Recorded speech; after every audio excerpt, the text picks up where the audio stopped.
Shalom. Pada hari ini kita akan melanjutkan pembacaan Alkitab yang terambil dari kitab Ester. Kita akan memulai pembacaan kitab Ester pasal yang pertama dengan perikop Ratu Wasti dibuang. Pada zaman Ahasweros, dialah Ahasweros yang merajai 127 daerah mulai dari India sampai ke Ethiopia.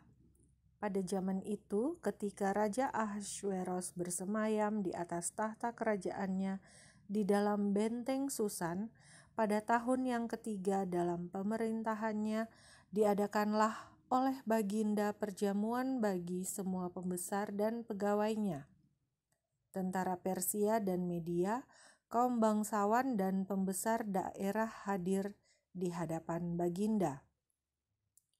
Di samping itu, Baginda memamerkan kekayaan kemuliaan kerajaannya dan keindahan kebesarannya yang semarak, berhari-hari lamanya sampai 180 hari.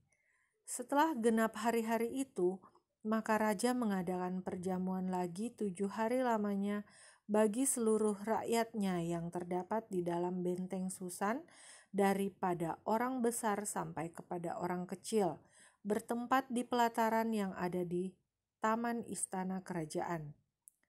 Di situ tirai-mirai daripada kain lenan, mori halus, dan kain ungu tua yang terikat dengan tali lenan halus dan ungu muda bergantung pada tombol-tombol perak di tiang-tiang marmer putih, sedang katil emas dan perak ditempatkan di atas lantai pualam, marmer putih, gewang, dan pelinggam.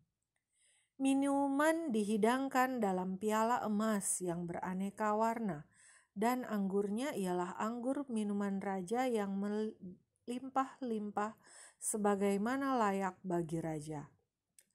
Adapun aturan minum ialah tiada dengan paksa, karena beginilah disyaratkan raja kepada semua bentara dalam, supaya mereka berbuat menurut keinginan tiap-tiap orang.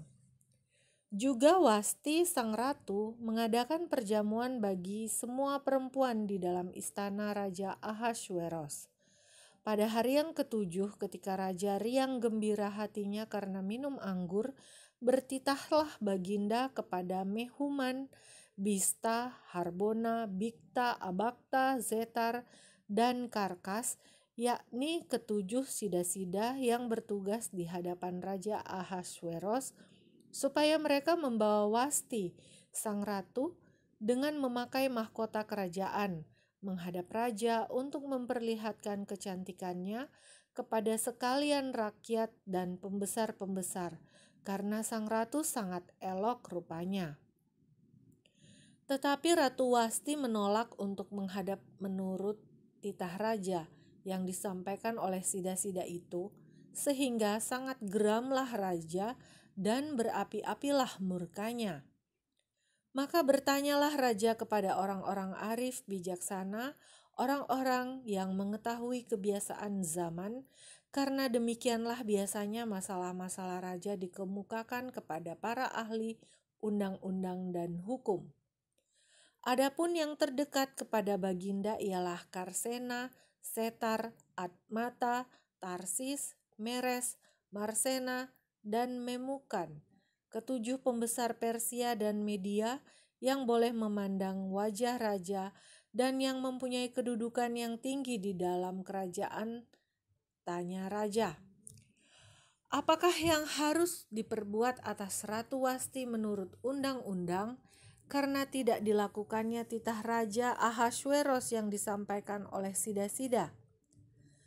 Maka sembah Memukan di hadapan raja dan para pembesar itu, Wasti sang ratu bukan bersalah kepada raja saja, melainkan juga kepada semua pembesar dan segala bangsa yang di dalam segala daerah Raja Ahasweros.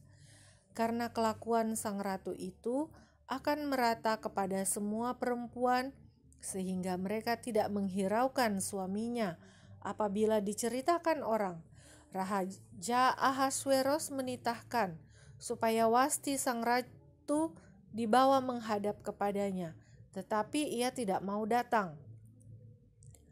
Pada hari ini juga istri para pembesar raja di Persia dan Media yang mendengar tentang kelakuan sang ratu akan berbicara tentang hal itu kepada suaminya, sehingga berlarut-larutlah penghinaan dan kegusaran. Jikalau baik pada pemandangan raja, hendaklah dikeluarkan suatu titah kerajaan dari hadapan baginda dan dituliskan di dalam undang-undang Persia dan Media, sehingga tidak dapat dicabut kembali bahwa Wasti dilarang menghadap Raja Ahasveros dan bahwa raja akan mengaruniakan kedudukannya sebagai ratu kepada orang lain yang lebih baik daripadanya. Bila keputusan yang diambil raja kedengaran di seluruh kerajaannya, alangkah besarnya kerajaan itu. Maka semua perempuan akan memberi hormat kepada suami mereka daripada orang besar sampai kepada orang kecil. Usul itu dipandang baik oleh raja serta para pembesar. Jadi bertindaklah raja sesuai dengan usul Memukan itu. Dikirimkanlah oleh baginda surat-surat ke segenap daerah kerajaan, tiap-tiap daerah menurut tulisannya dan tiap-tiap bangsa menurut bahasanya.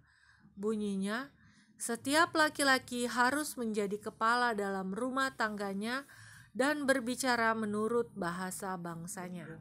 Demikianlah pembacaan kitab kita pada hari ini.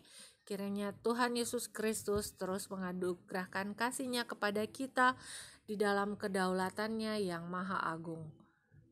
Shalom.